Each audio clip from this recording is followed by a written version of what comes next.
Cell and range names are not just useful in keeping your workbooks more organized. They can also help immensely in the creation of formulas.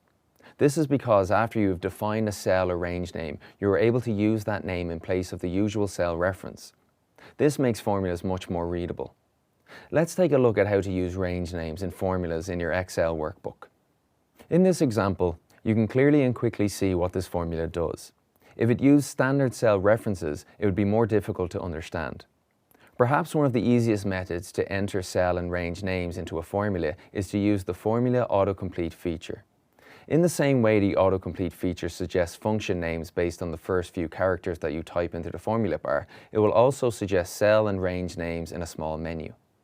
Double-clicking on a suggestion in this menu will insert it into the formula.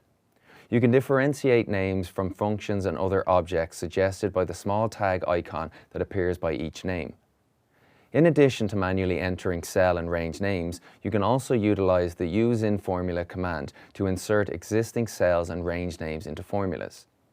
To access this command, click the Formulas tab and then useInFormula.